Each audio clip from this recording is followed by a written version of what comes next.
My guest today is Merwan Hade. Merwan, how are you? I'm good. Thank you so much for having me. Oh, thanks for being on my show. What exactly do you do? I'm a senior program manager on the Microsoft Flow team. Microsoft Flow. I've just recently heard about Microsoft Flow. Can you tell us what that does? Sure. So Microsoft Flow is a workflow product targeted at business users and business analysts, trying to make it easier to build automated workflows around your favorite apps and services. So there's a few key scenarios that Flow really excels at. One is, imagine that you want to receive notifications. Like, let's say you have a new lead in Dynamics 365 and you want to be sent an email or a text message on your phone whenever this new lead gets added. You can do so using Flow. You can also use Flow, for example, when a new file gets added to SharePoint or a new file gets added to Dropbox, etc. So there's a wide gamut of services that you can connect to. In addition to getting notifications, you can also use Flow to do things like copy files. So let's say you have OneDrive on your phone and you upload receipts to a particular folder in OneDrive. You can set up a Flow which will copy these receipts out to a business data source like OneDrive for Business or SharePoint. You can also use Flow to collect data. So imagine you want to know what are people saying about your product or about your business on Twitter. So you can set up a Flow that will copy tweets and put it into something like a SQL database, which you can then connect to Power BI to see analytics about what people have been saying over time. And then lastly, and in some ways most importantly, you can use Flow to automate and streamline approvals. So imagine that you're using SharePoint to, let's say, track vacation requests. You can set up a Flow such that whenever a new vacation request gets added, it sends you an approval request.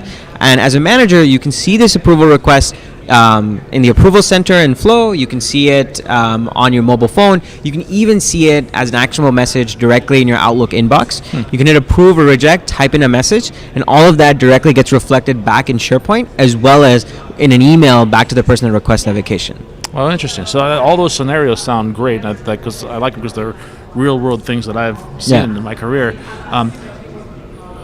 But this isn't the first workflow product that Microsoft has had. We've got a bunch of them still. Workflow Foundation, there's one in BizTalk, there's there's things like SharePoint workflow or workflows built into specific products.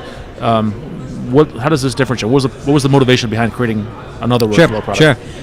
So one of the big motivations behind creating this product is that we're trying to make it easier for the everyday citizen developer to create flows and to create workflows. So with SharePoint Designer, for instance, it required a certain amount of skills, a certain knowledge of how systems worked, of how SharePoint worked, really, to set up a workflow. And with Flow, what we're trying to do is lower the bar in terms of what it takes to build your own workflow. Okay. How's been the uptake on that? I asked this because I remember 15 or 20 years ago sitting in a presentation from the BizTalk team.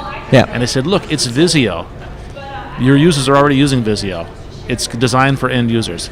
And that was kind of a false promise. It wasn't. It was too complicated. End users couldn't do it. I'm wondering about the adoption. So the uptake's been really good. We've had a lot of positive feedback from a lot of customers, and we're at over 500,000 customers right now on a monthly basis.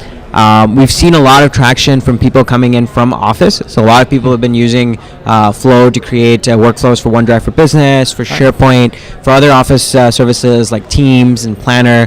And people have also been connecting to other services, like consumer services like Twitter, Facebook, Twilio, Instagram, Trello.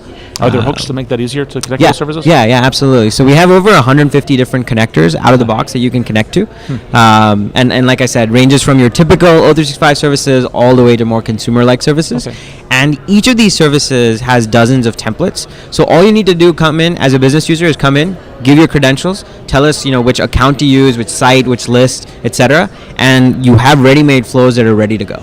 What's the process of creating a flow like? What's step one? Do you have to download some software on your machine? No, so Flow is entirely web-based. So you just go to flow.microsoft.com and start creating your flows there. Oh, okay. Is it a graphically based tool? It is a graphically based tool, that's right. So the idea is that you can create flows without having to write any code whatsoever. Wow. What if the graphics aren't enough? Is there a place to customize it with code? Yeah, so now we get into sort of the grow-up story from Flow. So Flow has a sister product, Logic Apps. And in fact, Flow is built on top of Logic Apps. So Logic Apps was a precursor to Flow. Logic Apps is targeted more towards developers, whereas Flow is targeted more towards end users. and that's Logic Apps is the workflow product where you can get your own customizability. You can write code if necessary, etc. So these power users, you call them citizen developers. Yep. They would start with Flow, and developers would use Logic Apps. Is there a path from Flow to Logic Apps? Yeah, so at the moment, that's something that we're working on. There will be a one-click migration story from Flow to Logic Apps later this year. And it's something that we're working on. But if you go in and try out both products, at the moment, they look identical in every form and shape, except with Logic Apps, you get that customizability and being able to write your own code if necessary, being able to customize the workflow definition language that we offer, as well as being able to go into Visual Studio, checking it into source code and that sort of thing. Oh, interesting. Okay. And Logic Apps are a part of Azure. Is That's Flow correct. also That's a part correct. of Azure? No, so Flow is actually, that's a great question. So Flow is actually shipped separately, independent of Azure. Okay. So it is a standalone product. It is available if you go to flow.microsoft.com. You can sign up for a license. Is it free? There is a free offering if you want to try it. There's also paid offerings. Okay. And in addition, if you're an Office 365 or Dynamics 365 customer, you already get access to Flow. I see. So each of the Office 365 and Dynamics 365 already come with a Flow license.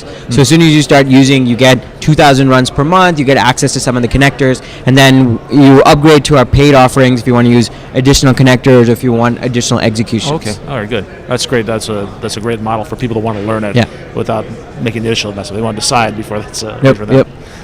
Does it require Office 365 if you want to? Can you, for example, build applications that have nothing to do with the enterprise? Yeah. Yes. Absolutely. So, you can come in. You can even sign in with your Microsoft account. So if you have at Hotmail or at Outlook.com, just come in and you can start building Flow. So Office is not a requirement.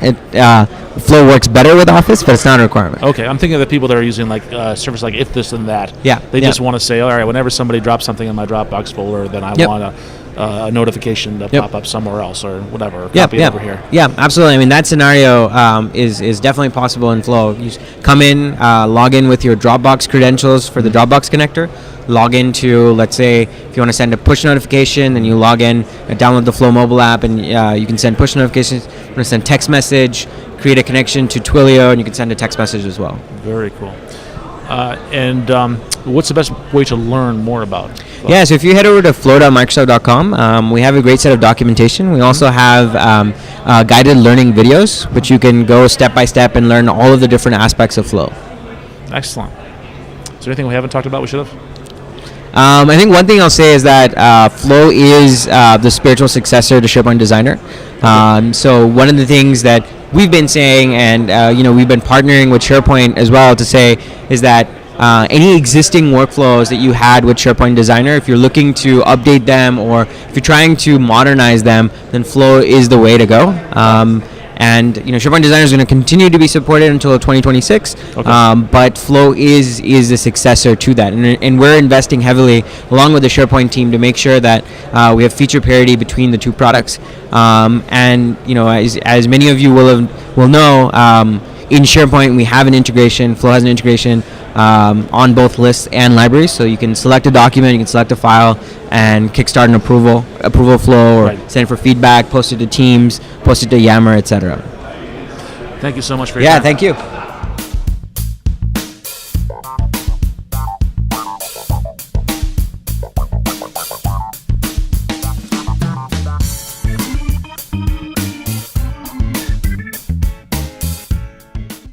It turns out all of my friends are actually in technology. I need to make some more friends.